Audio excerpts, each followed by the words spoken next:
सीताराम जय सीताराम, राधे श्याम जय राधे श्याम। सीताराम जय सीताराम, राधे श्याम जय राधे श्याम। सीताराम जय सीताराम, राधे श्याम जय राधे श्याम। सीताराम जय सीताराम, राधे श्याम जय राधे श्याम। सीताराम जय सीताराम, राधे श्याम जय राधे श्याम। सीताराम जय सीताराम, राधे श्याम जय राधे श्याम। सीताराम जय सीताराम, राधे श्याम जय राधे श्याम।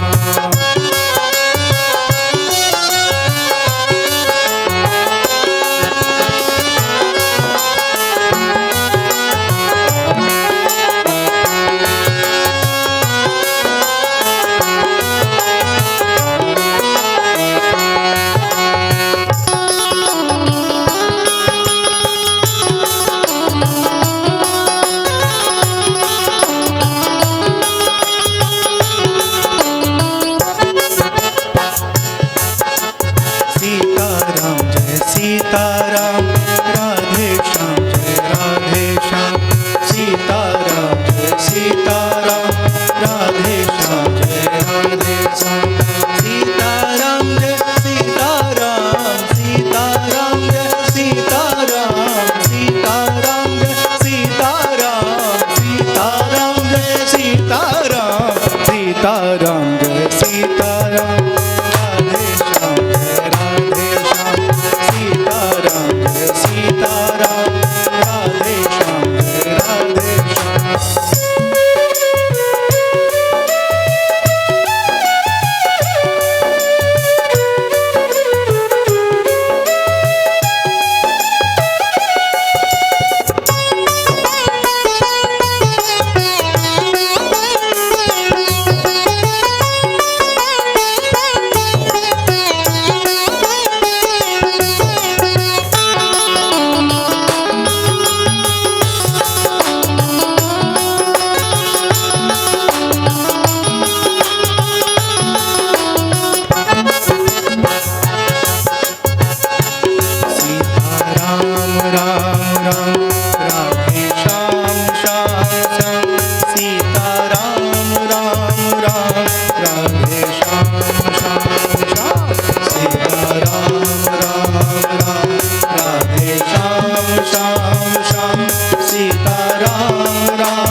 की जय, पवन सुत हनुमान की जय, बोलो भाई सब संतन की जय, उमापति महादेव की जय। जय जय सीताराम, जय जय राधे श्याम। सर्वप्रथम मंगलाचरण करेंगे, उसके पश्चात कथा के विषय वस्तु में हम सब प्रवेश करेंगे।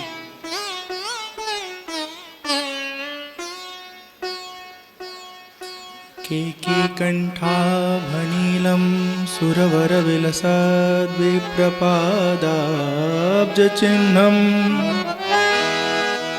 शोभाढ्यं पीतवस्त्रं सरसिजनयनं सर्वदा सुप्रसन्नम् पाणौ नाराचचापं कपिनिकरयुतं बन्धुना सेव्यमानम् नौमीड्यं जानकीशं रघुवरमनिशं पुष्पकारूढरामम्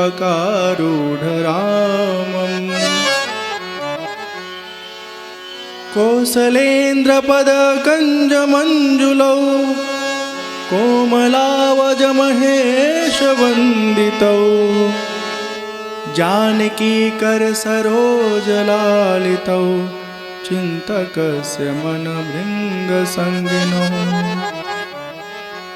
कुन्दैन्दुधरगौरसुन्दरम् अम्बिकापतिमभीष्टसिद्धिदं कारुणिककलकञ्जलोचनं नौमि शङ्करमनङ्गमोचनं, नौमि शङ्करमनङ्गमोचनं। कथा के 7वें दिवस आप सबका स्वागत है, अभिनंदन है।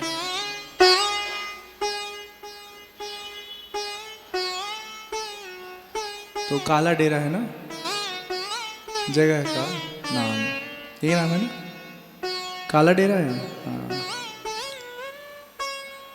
महेश्वरी धर्मशाला यहाँ बहुत सुंदर है, जिसमें ये पूरा कथा आयोजित हो रहा है। कभी यहाँ कथा कराना हो तो ये जगह चुन लीजिएगा आप लोग, बहुत सुंदर जगह है। जिस परिवार ने इसको बनाया है उसको भी बहुत बहुत साधुवाद है। कल की कथा में हम सबने श्रवण किया था, हनुमान जी लंका जाते हैं, लंका को जलाकर खाक कर माँ जानकी का समाचार लेकर के सकुशल भगवान के पास आते हैं।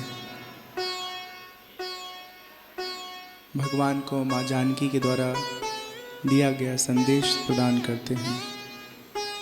राम जी कहते हैं कि अब विलंब न किया जाए, जल्दी से लंका पहुंचने की सारी तैयारी आरंभ की जाए। सारी वानरी सेना इकट्ठी होकर के सागर के किनारे आ जाती है और विचार विमर्श हो रहा है कि किस प्रकार से अपार सागर को पार करके लंका के किनारे लंका तक पहुंचे। वहाँ रावण के राज्य में जब से हनुमान जी ने लंका दहन किया है, तब से सब लोग भयभीत हैं।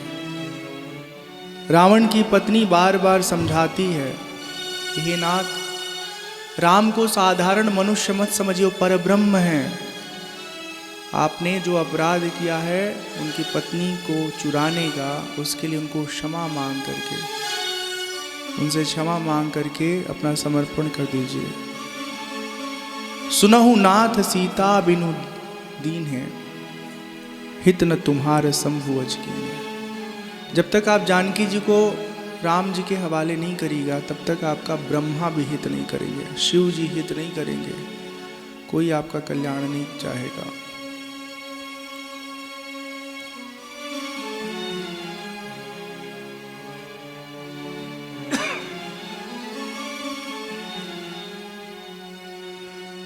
रावण को मालूम चलता है कि सागर के तट तक, जो दूसरा तट है, वहां तक राम की सेना आ चुकी है। अपने मंत्रियों से सलाह करता है रावण, सब लोग उसको बहकाते हैं, भ्रम में रखते हैं। अरे किस बात की फिक्र आपको, आप इतने बलशाली, इतने ताकतवर हैं, इतने पराक्रमी हैं। राम जैसे कई राम आएंगे, आप उन्हें हरा देंगे। यहाँ कहा गया है, सचिव वैद गुरु तीन जो, प्रिय बोलहि भय आस। राज धर्म तन तीन कर, होहि बेगहि नास। राज धर्म तन तीन कर, होई बेगहि नास। सचिव अर्थात मंत्री, वैद्य अर्थात चिकित्सक। सचिव, वैद्य और गुरु। गुरु मतलब जो हमको सही गलत का पहचान कराता है। यदि ये तीनों किसी भी कारण से सत्य न बोलें, सत्य से हमारा परिचय न कराएं, तो हमारा जीवन, हमारा राज्य और हमारा स्वास्थ्य तीनों खराब हो जाता है।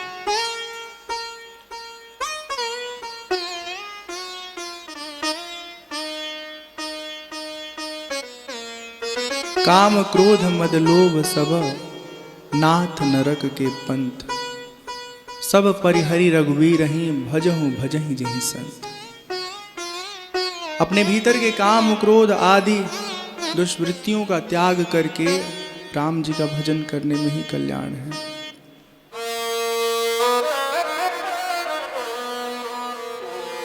माल्यवंत जो हैं बहुत बुद्धिमान मंत्री हैं रावण के। रावण को समझाते कि रावण, राम से विरोध मत लो। विभीषण रावण के भाई हैं, वो भी रावण को समझाते हैं, लेकिन रावण ऐसा अभिमानी है कि वो किसी की बात को, यथार्थ को भी स्वीकार नहीं करना चाहता।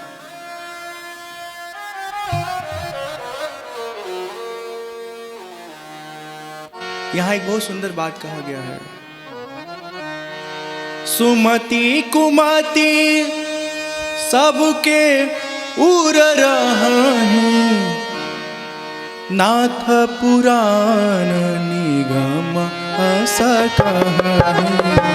सुमति कुमति सबके उर रहूं, सुमति कुमति सबके उर रहूं, नाथ पुराण निगम अस कहूं, नाथ पुराण निगम अस कहूं।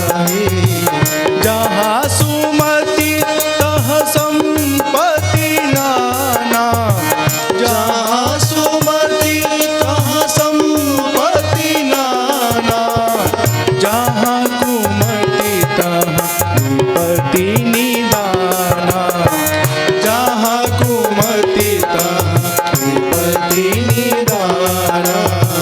तब उर कुमति पसी विपरीता, तब उर कुमति पसी विपरीता।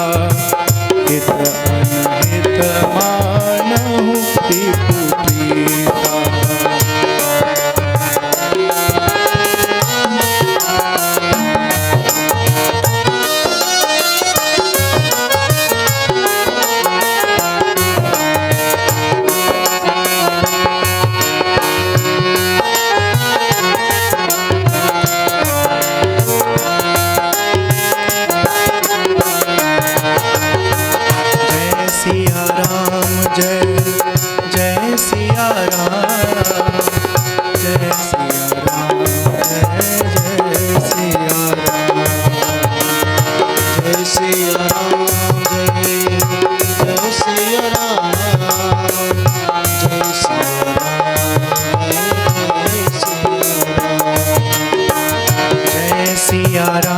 जय जय सिया राम, जय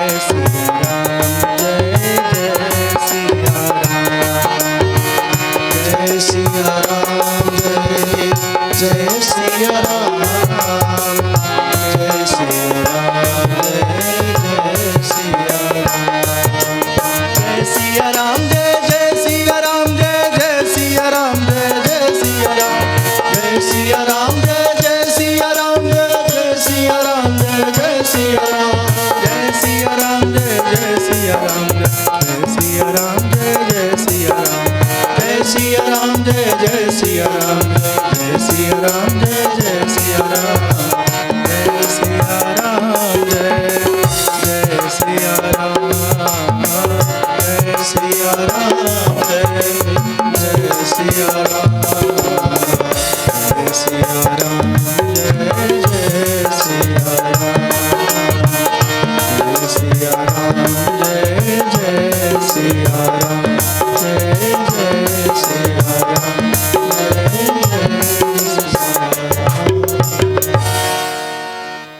सियावर रामचंद्र की जय, पवन सुत हनुमान की जय, बोलो भाई सब संतन की जय, उमापति महादेव की जय। जय जय सीताराम, जय जय राधे श्याम।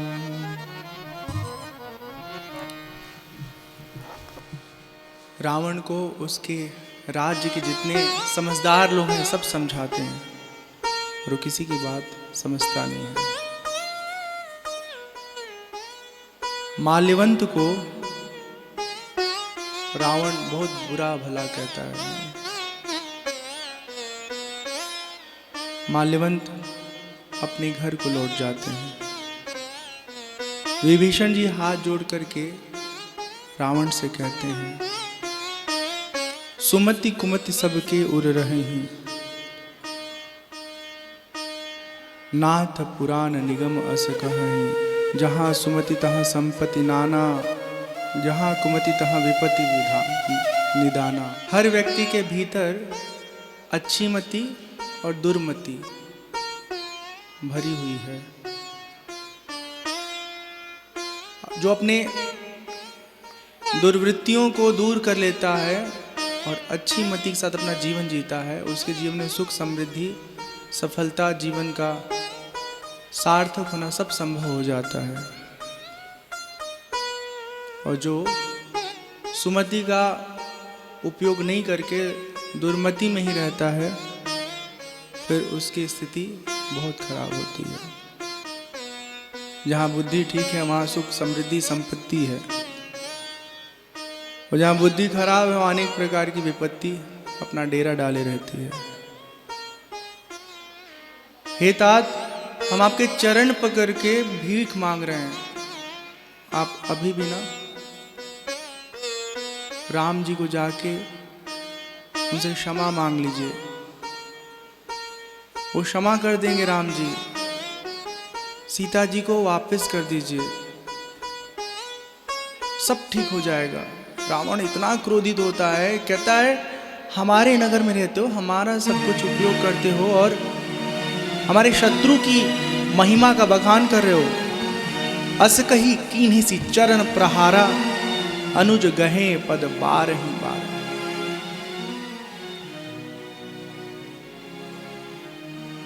अपनी लातों से जोर से ठोकर मारता है रावण विभीषण को। रावण जब विभीषण को इस प्रकार से अपमानित करता है, तब विभीषण तय करते हैं कि अब तुम्हारे पास हमें नहीं रहना है। साधु अवज्ञा तुरत भवानी, कर कल्याण अखिल के हानि। जो अच्छे लोगों को कष्ट पहुंचाते हैं, अपमानित करते हैं, उनका नुकसान तो निश्चित ही है, वो बच नहीं पाते। विभीषण रावण के राज्य को छोड़ करके तय करते हैं अब हम राम जी के शरण में जाएंगे। मन ही मन विचार करते हैं विभीषण, जिन पायन के पादुकन्ही, भरतु रहे मान लाई। ते पद आजु बिलो की हूँ, इन नयन अब जाई। जिनके चरणों की पादुका हमेशा भरत जी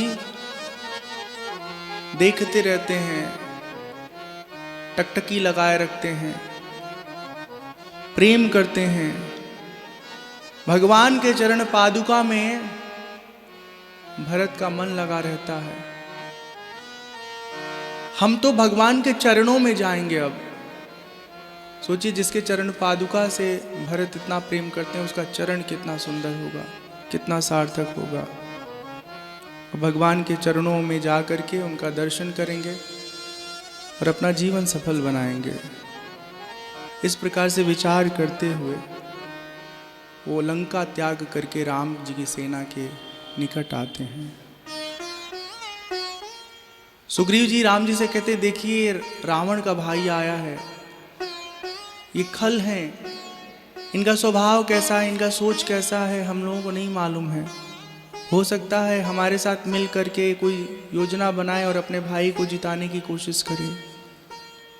भगवान कहते, देखो जो हमारी शरण में आएगा, हम हित अहित सब भुला करके उसको अपना आश्रय प्रदान करेंगे, और यदि छल करेगा तो उसके लिए हम समर्थ हैं। विभीषण बहुत अच्छे भक्त हैं, बस उनके जीवन की कमी ये है कि जो उनकी भक्ति है, साधना है, उनके आसपास की परिस्थिति है, वो बहुत अनुकूल नहीं है। कोई भी कार्य हम करना चाहते हैं, उसके लिए अनुकूल जगह बहुत आवश्यक है। आप कोई दुकान खोलिए, कपड़े का दुकान, और आपकी दुकान बाजार में ना खुली हो, हाँ, आपने सोचा घर में ही खोल देते हैं, किराया नहीं देना पड़ेगा, तो कौन आएगा घर में, पता ही नहीं चलेगा किसी को आपने दुकान खोली है। और अगर किराया देने का जोखिम उठा के बाजार में खोलिएगा तो ढेर सारे ग्राहक आपको मिलेंगे। उसी प्रकार भक्ति है, भजन है, ध्यान है, त्याग तपस्या है। इसका जब वातावरण ठीक रहता है तो हमारी प्रगति होती है, और वातावरण खराब है फिर प्रगति नहीं होती है। कितना भी कोशिश करते हैं, जस का तस बने रहते हैं। विभीषण के साथ यही समस्या है तो वो भक्त, लेकिन उससे आसपास की जो परिस्थितियां हैं, रावण का जो अत्याचार है, उसकी दुष्टता है, वो विभीषण के साधना में अब तक हमेशा बाधा उत्पन्न करती रही है। राम जी से जब विभीषण मिलते तो उसी समय राम जी विभीषण का राज तिलक करते हैं। कहते हैं, लंका के अगले राजा, लंका के अगले राजा हे विभीषण, अब आप हैं।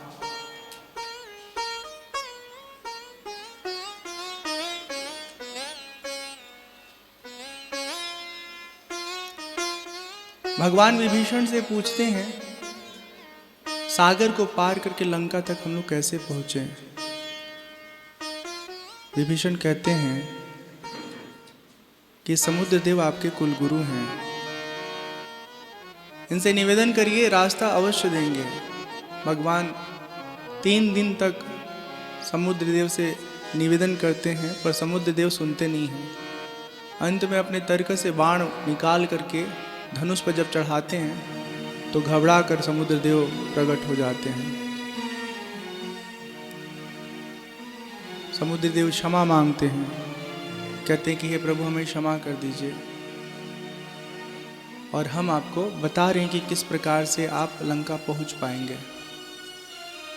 नल नील नाम का 2 बानर हैं, उनको श्राप मिला हुआ कि उनके स्पर्श किए हुए पत्थर पानी में तैरेंगे, तो उन्हें बुलाया जाए और उनके माध्यम से समुद्र के ऊपर पुल बनाया जाए। उनको ढूंढा जाता है, बुलाया जाता है, और पुल बनना आरंभ हो जाता है।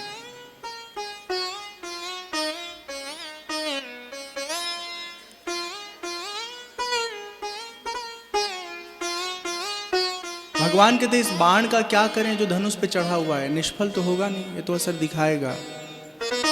समुद्र कहते हैं कि मेरे उत्तर तट पर रहने वाले बड़े दुष्ट लोग हैं, उस तरफ छोड़ दीजिए ताकि उनका नाश हो जाए। भगवान ऐसा ही करते हैं, वहाँ जो भी दुष्ट लोग हैं सब के सब समाप्त हो जाते हैं।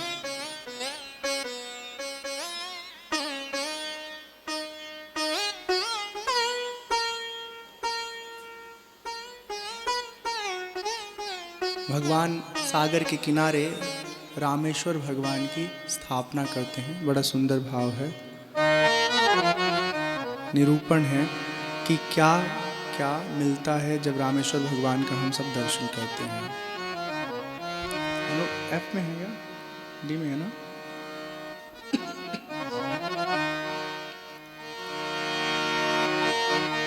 जे रामेश्वर दर्शन करी हही, जे रामेश्वर दर्शन करी हही, जे रामेश्वर दर्शन करी हही, जे रामेश्वर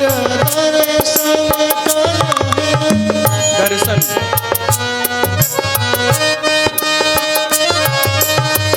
जे रामेश्वर दर्शन करी हही, जे रामेश्वर दर्शन करी हही, ते तनु तजी मम लोक सिधरी हही, ते तनु तजी मम लोक सिधरी हही, जो गंगा जलु आनी चढ़ाई, जो गंगा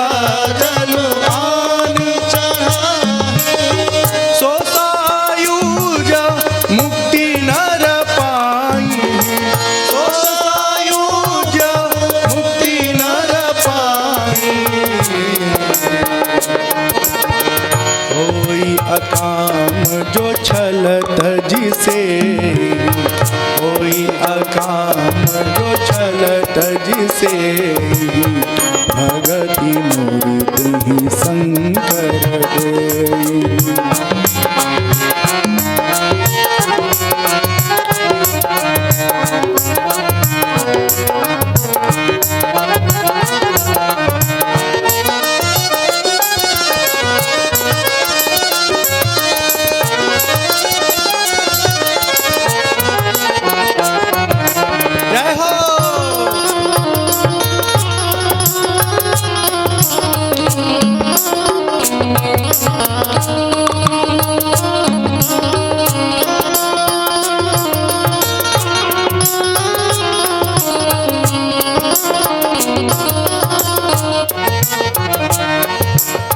मम कृत से तू जो दर्शन करी, मम कृत से तू जो दर्शन करी, मम कृत से तू जो दर्शन करी, मम कृत से तू जो दर्शन करी।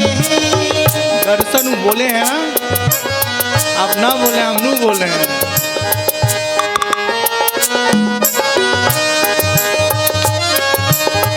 मम कृत से तू जो दर्शन करी, मम कृत से तू जो दर्शन करी, सो बिनु क्षमा भव सागर तरी, सो बिनु क्षमा भव सागर तरी, सो बिनु क्षमा भव सागर तरी, सो बिनु क्षमा भव सागर।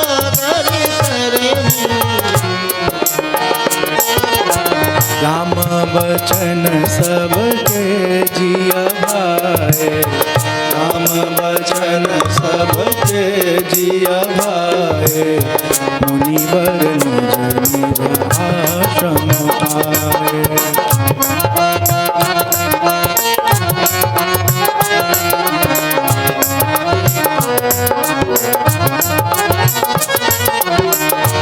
सिया राम जय जय सिया राम, जय सिया राम जय जय सिया राम, जय सिया राम जय सिया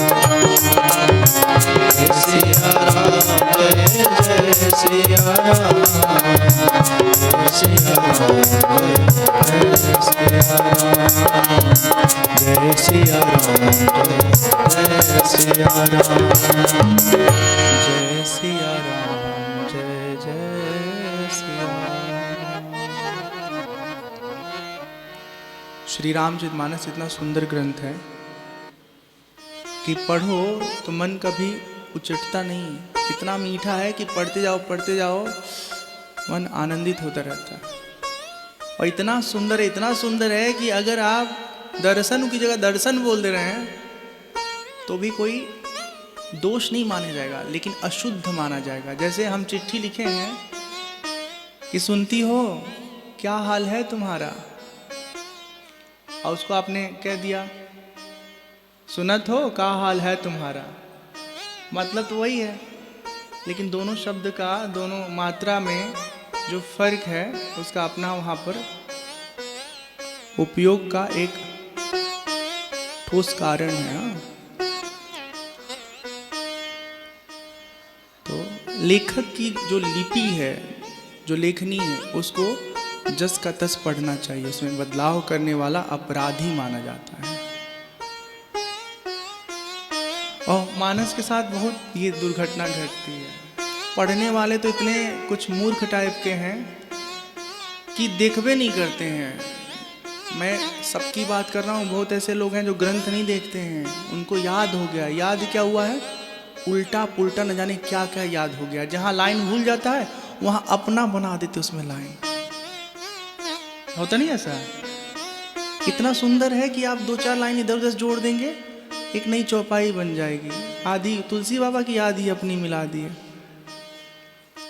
तो अगर सच में याद है तब तो ठीक है, और नहीं तो भाई ग्रंथ लेकर के अच्छे से शुद्ध पढ़ना चाहिए।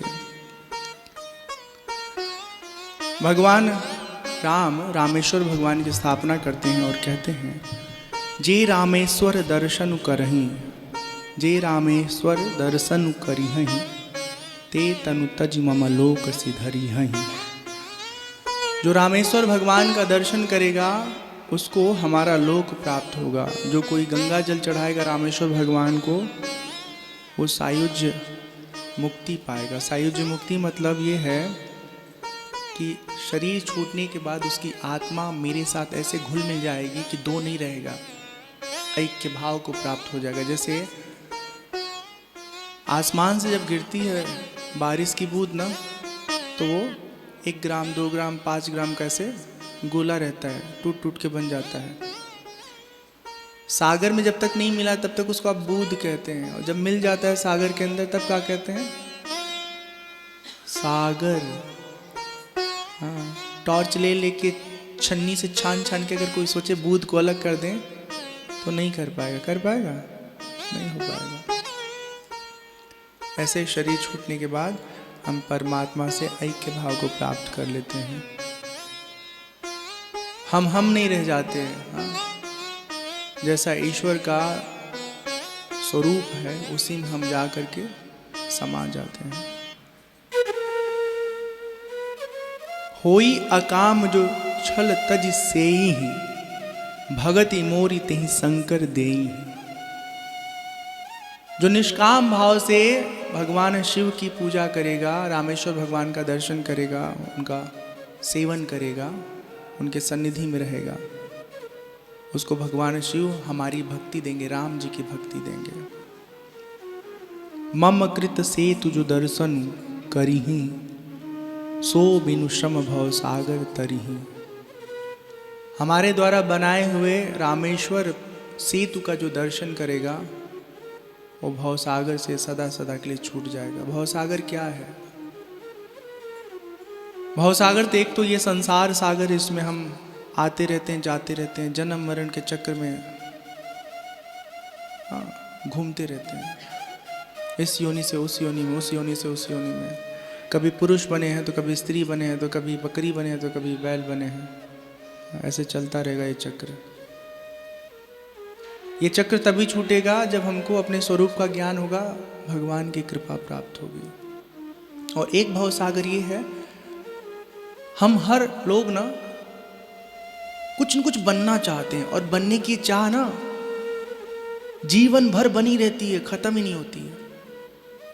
पहले 1000पति बनेंगे, फिर लाखपति बनेंगे, फिर करोड़पति, फिर अरबपति, फिर न जाने कौन कौन पति है। बचपन में साइकिल नहीं थी, सोचते थे साइकिल मिल जाती।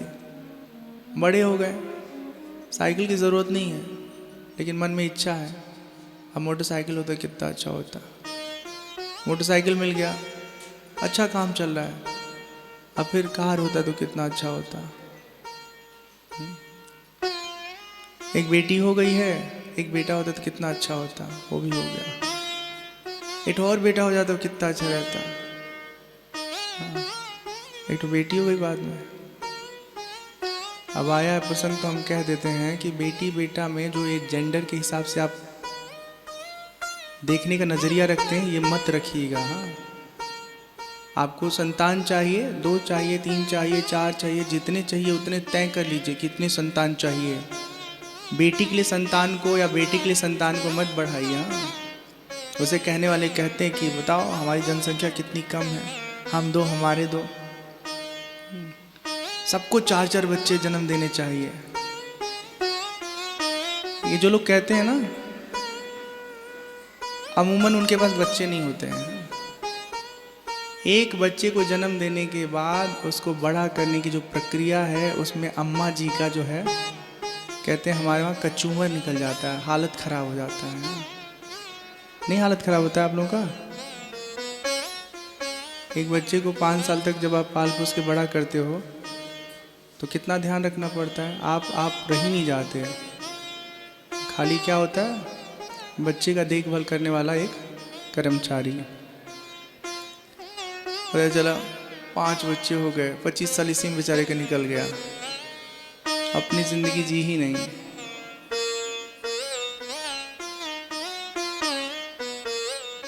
तो मम कृत सेतु जो दर्शन करिही, सो बिनु श्रम भव सागर तरिही। ये जो बनने की हमारी भूख है ना, ये रोकनी होगी, तय करनी होगी कि हम जीवन में क्या चाहते हैं, कितना चाहते हैं। एकदम सच कह रहा हूँ, जिस किसी ने भी ये निश्चित कर लिया कि मुझे क्या चाहिए, कितना चाहिए, वो इस संसार में सबसे सुखी होगा। और जिस किसी ने तय नहीं किया है, वो जीवन भर सुख के लिए तड़पता रहेगा। जैसे हमने तय कर लिया हमारे पास एक छोटा सा घर हो जाए, उससे और कुछ नहीं चाहिए। भगवान की कृपा से हमारी एक छोटी सी कुटिया बन गई है, तो अब कुछ लालसा नहीं है, कुछ लालसा नहीं है। अब लालसा आ जाए कि हमारे एक बड़ा सा आश्रम बन जाए, फिर क्या होगा, फिर भिखारी हो जाएंगे, फिर लालची हो जाएंगे, फिर 1-1 रुपया, कहते हैं खली में से तेल निकालने की फिर कोशिश हो जाएगी। कहाँ 2 रुपया बच जाए, कहाँ 5 रुपया बच जाए, किसके जेब में कितना पैसा, उसमें से कितना निकलवा लें। हाँ, फिर क्या करोगे? 10-20 लाख में तो कुछ बनता नहीं है, कम से कम 3-4 करोड़ रुपए खर्च होंगे। फिर क्या हुआ, एक दिन जिंदगी की सांसें पूरी हो गई, सीताराम राम नाम सत्य। अब क्या हुआ, 4 करोड़ का आश्रम बना हुआ है और बनाने वाला ऊपर। फिर क्या हुआ, जितने चेले चेली है ना, चेले और चेली, चाहे वो वैरागी हों चाहे वो गृहस्थ हों, सब आपस में उसमें राजनीति शुरू कर दिए हैं, गुटबाजी शुरू कर दिए हैं, बवाल शुरू हो गया, प्रॉपर्टी को लेके दुनिया भर का झमेला। क्या करेंगे इतना, किस काम का? चाहे साधक हो चाहे गृहस्थ हो, बस उतना चाहिए जिसमें अच्छे से जीवन कट जाए। हाँ, कुछ है धन आपके पास तो उसको अपने बैंक खाते में रखिए कि कभी कोई इमरजेंसी में आपको इलाज कराना पड़े तो फिर उस समय वो पैसा काम आए।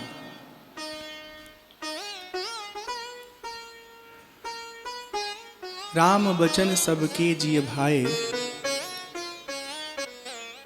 मुनिबर निज निज आश्रम आए। भगवान राम की जो बातें हैं, रामेश्वर भगवान के दर्शन से जुड़ा जो उन्होंने फल बताया है, सबको बड़ा अच्छा लगा है। उसके बाद पूजन जब हो जाता है, रामेश्वर भगवान की स्थापना हो जाती है, प्रसाद आदि लेके सब लोग अपने अपने आश्रम को चले जाते हैं। नलील पुल बनाने में लगे हुए हैं, एक एक पत्थर स्पर्श करके जोड़ रहे हैं और एक दूसरे से जुड़ते जा रहे हैं, जुड़ते जा रहे हैं। श्री रघुवीर प्रताप ते सिंधु तरे पाषाण, ते मति मंद जे राम तजी भजहि जाई प्रभुआन। श्री रघुवीर प्रताप ते सिंधु तरे पाषाण। ते मति मंद जे राम तजे भजहि जाई प्रभु आन। भगवान श्री राम के प्रताप से पाषाण पत्थर जो है वो सागर में तैरने लगता है। यहाँ कहा गया है कि ऐसे परमात्मा को छोड़ करके इधर उधर जा करके हम अपना ध्यान लगाते हैं, अपनी एकाग्रता लगाते हैं, वो सब के सब मंदबुद्धि हैं। पुल जब बन जाता है तो उस पर सवार होके राम जी की पूरी सेना सागर के किनारे आ जाती है। बोलिए सियावर रामचंद्र की जय, पवन सुत हनुमान की जय। बोलो भाई सब संतन की जय, उमापति महादेव की जय। जय जय सीताराम, जय जय राधे श्याम। सकल कपिन कहु आय सुदीन्हा। खाहु जाई फल फूल सुहाए। सुनत भालू कपि जह तह धाये। सब तरु फरे राम हित लागी। ऋतु अरु कुऋतु काल गति त्यागी। जब भगवान ने कहा कि अब आप सब जाकर के जो आसपास सेवन करने योग्य वस्तुएं हैं उसका उपयोग करिए, भगवान कहते हैं सिंधु पार जब सब पहुंच जाते हैं राम जी के सिपाही, तो कहते हैं आप सब लोग जाकर के जो आसपास सेवन करने योग्य फल है, मूल है, उसका उपयोग करिए। प्रकृति ऐसी अनुकूल हो जाती है कि ऋतु और बिना ऋतु के जो भी फल है ना सब मिलने लगते हैं। मौसम के अनुसार फल आते हैं वृक्षों में। भगवान के भक्तों की सेवा के लिए जिन फलों के मौसम नहीं है वो फल भी अपने अपने पेड़ की टहनी से निकल जाते हैं कि भगवान की सेवा करें, भगवान के भक्तों की सेवा करें। मंदोदरी फिर अपने पति रावण को समझाती है, हे नाथ, राम ही सौंपी जानकी नाई कमल पद मात। सुत कहु राज समर्पी वन जाई भजिय रघुनाथ। सीता जी को सौंप दीजिए, उनसे क्षमा मांग लीजिए राम जी से अपनी गलतियों के लिए और उनका भजन करना आरंभ कर दीजिए, इसी में कल्याण है।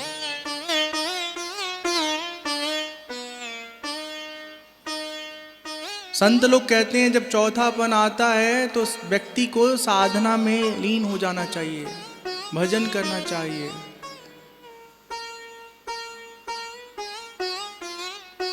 भगवान से क्षमा मांग के ये सब जिम्मेदारी त्याग करके अपने आत्म कल्याण में लग जाइए। पर रावण किसी की बात सुनता नहीं है।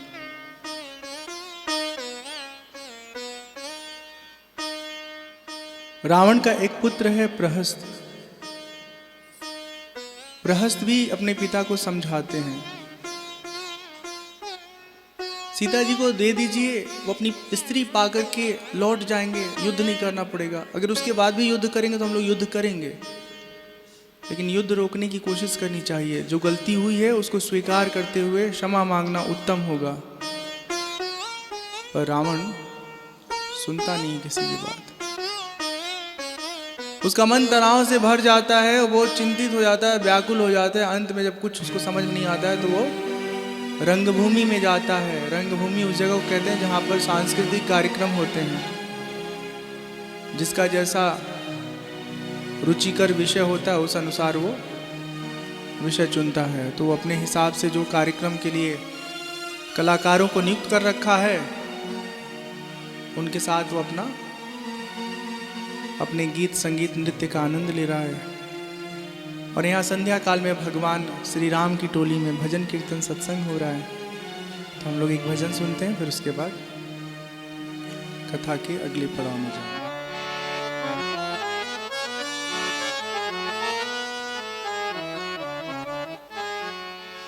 ज्योत से ज्योत जगाओ सतगुरु, ज्योत से ज्योत जगाओ,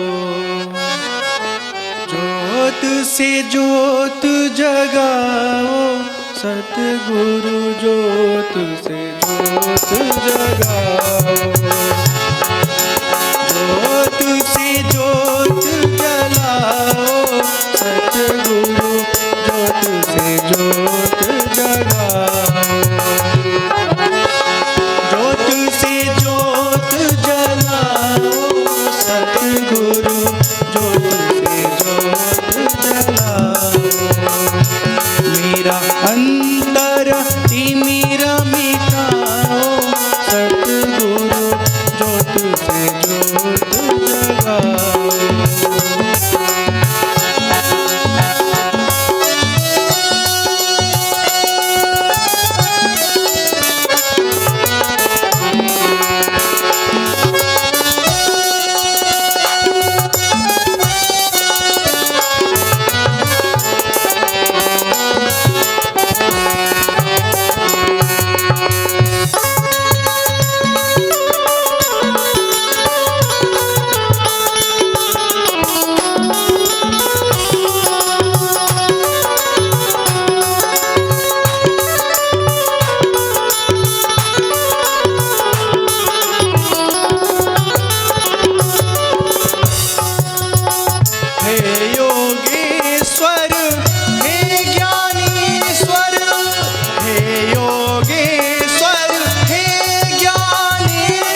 बोले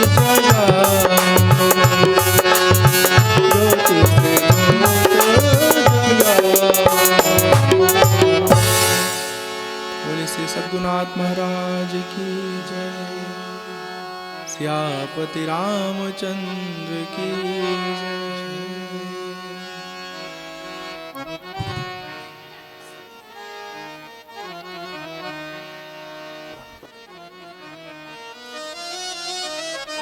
रात्रि काल में सत्संग आदि करके भजन कीर्तन करके सब लोग शयन करने लगते हैं। प्रातः काल जब राम जी की मंडली जगती है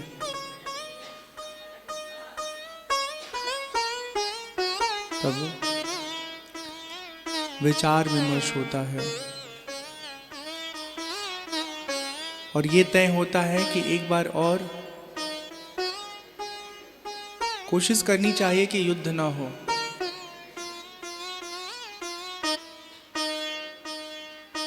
निश्चय होता है कि एक बार कोशिश करनी चाहिए कि युद्ध ना हो, क्योंकि युद्ध होने से बहुत नुकसान होता है।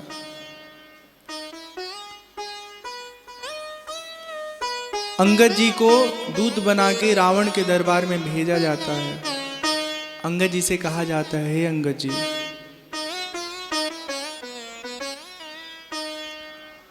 बहुत बुझाई तुम ही का कहूं, परम चतुर मैं जानत अहं। काजू हमारा तासुहित होई, काजू हमारा तासुहित होई, रिपुसन करे हूँ बतक ही सोई। हे अंगद जी, आप बहुत समझदार हैं, बुद्धिमान हैं। आप दूत बन के जाइए और उनसे वही बात करिएगा जिससे आपका हित हो और हमारा काम बन जाए।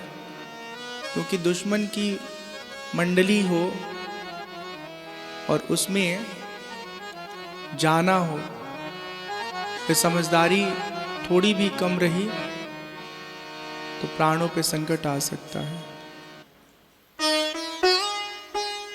अंगद जी जाते हैं, रास्ते में रावण का एक पुत्र मिल जाता है। अंगद जी के साथ उसकी बहस होती है। अंगद जी उठा के पटकते हैं, वो मर जाता है।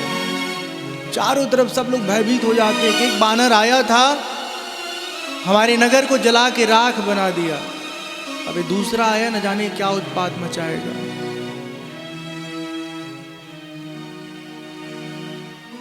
अंगद जी सीधे रावण के दरबार में पहुंचते हैं। रावण एक बार भी नहीं कहता है कि अंगद जी आसन पर बैठिए। जब अंगद जी देखते हैं हमको बैठने के लिए नहीं कह रहा है, तो अपनी पूंछ को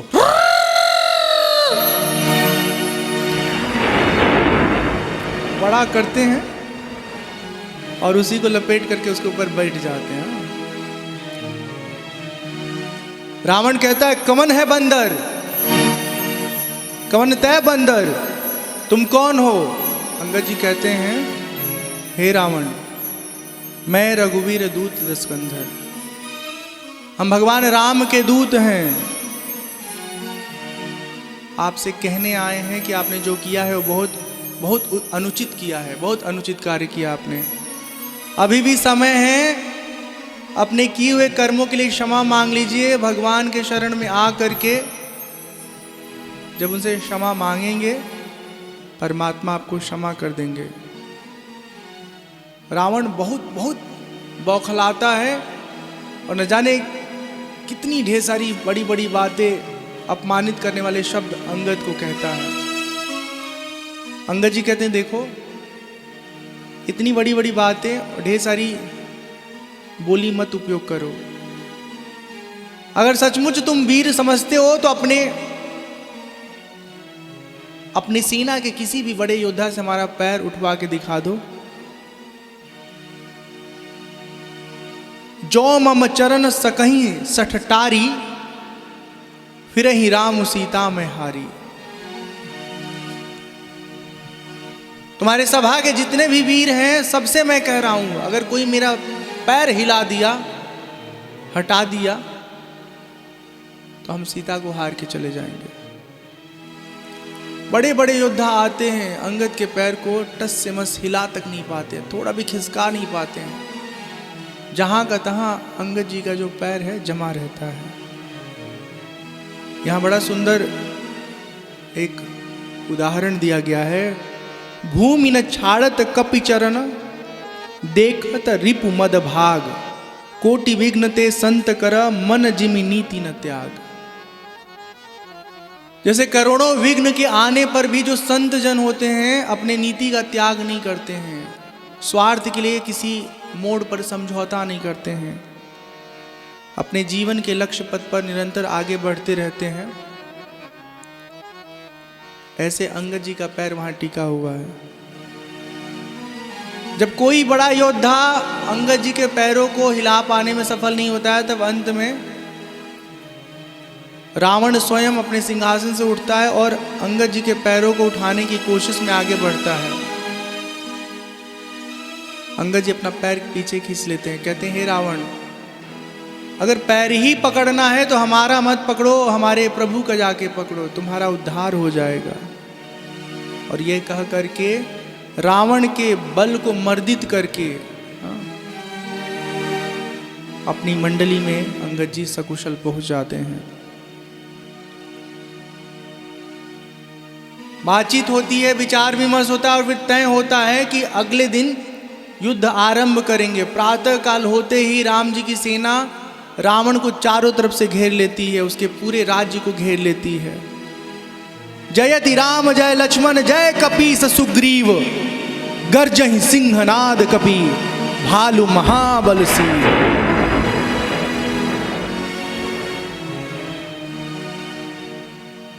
राम जी की सेना और रावण की सेना में घनघोर युद्ध होता है।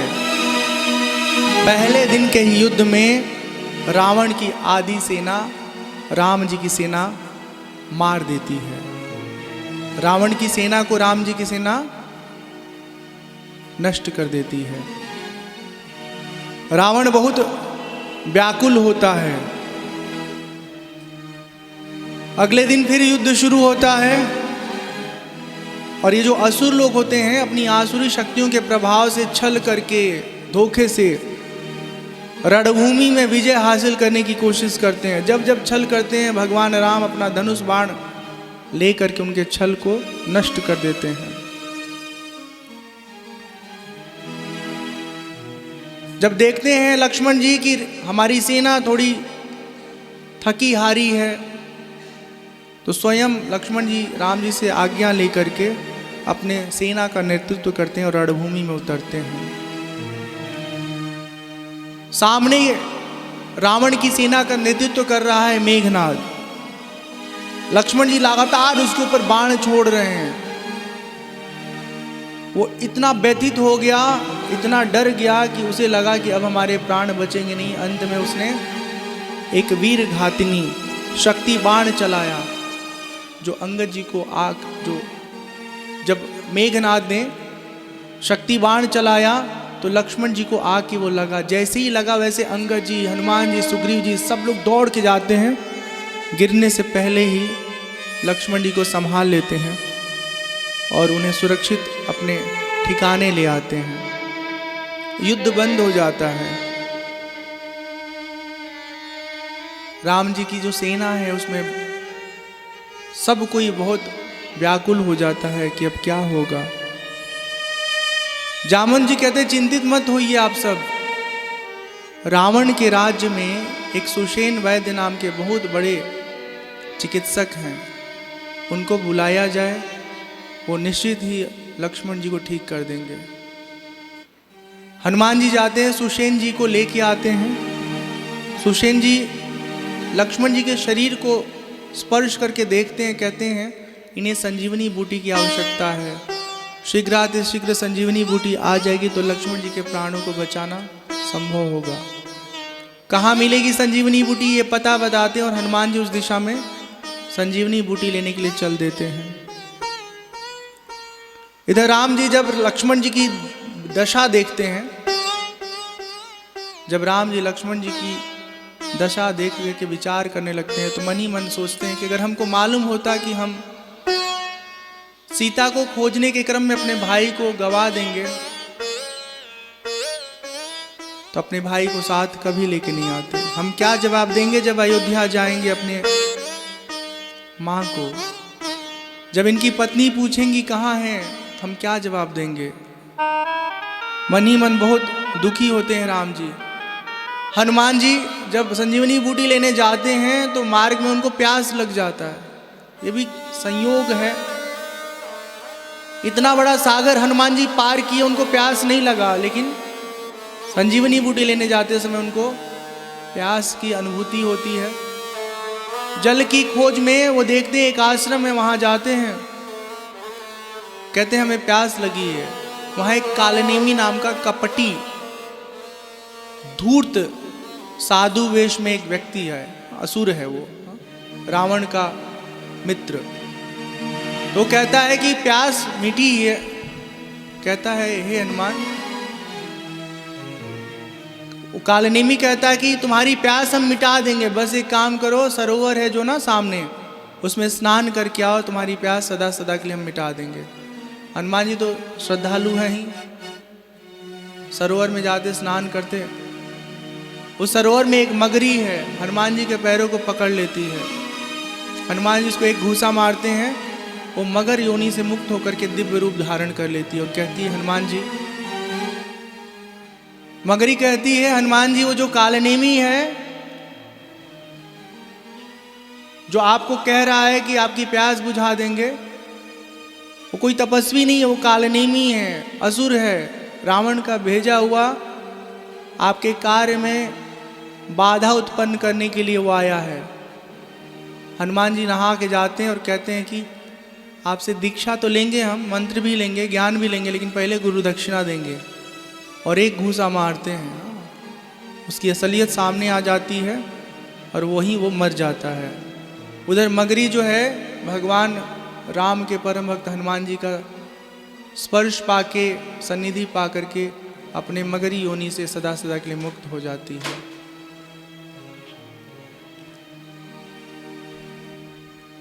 हनुमान जी जाते हैं संजीवनी बूटी के लिए, पर्वत पर पहचान नहीं पाते हैं, पूरे पर्वत को ही उठा के अपने हाथों से लेके आते हैं। मार्ग में अयोध्या पड़ता है, भरत जी पहरा दे रहे हैं, आसमान में देख रहे हैं कुछ बड़ी सी चीजें उड़ रही हैं, कोई ले जा रहा है एक स्थान से दूसरे स्थान की ओर। उन्हें लगता है कहीं कोई अनहोनी ना होने वाली हो, कहीं कोई शत्रु आक्रमण करने के लिए ना ऐसा कर रहा हो, तो बिना फर का एक बाण मारते हैं और हनुमान जी वो बाण लगने के कारण अयोध्या की धरती पर उतर जाते हैं। राम राम कह करके भगवान का नाम सुमिरन कर रहे हैं, जब भरत जी जाते हैं तब पहचान लेते कि तो भगवान के भक्त हैं। बहुत दिनों बाद आज राम जी का समाचार भरत को मिला है। भरत जी बहुत दुखी होते हैं कि हम किसी समय राम जी के लिए कुछ नहीं कर पाए। ऐसे क्षण में हमने हनुमान जी के मार्ग को अवरुद्ध किया। हे हनुमान जी हमें क्षमा कर दीजिए और आपको हम राम जी के पास अपने शक्ति से पहुंचा देंगे। हनुमान जी कहते हैं नहीं भरत जी, हम पहुंच जाएंगे, हम में सामर्थ्य है। और फिर जय श्री राम, जय श्री राम, जय श्री राम, भगवान राम जी का जयकारा लगाते हुए वो लक्ष्मण जी राम जी के पास पहुंच जाते हैं। सुषेण जी संजीवनी बूटी पहचान करके उसका रस निकाल करके लक्ष्मण जी के मुख में रखते हैं और अगले ही पल लक्ष्मण जी की चेतना वापस आ जाती है। सब लोग प्रसन्न हो जाते हैं, खुश हो जाते हैं। सबके सब भगवान श्री राम की जय, श्री राम की जय, सियापति रामचंद्र भगवान की जय, जयकारा लगाने लगते हैं।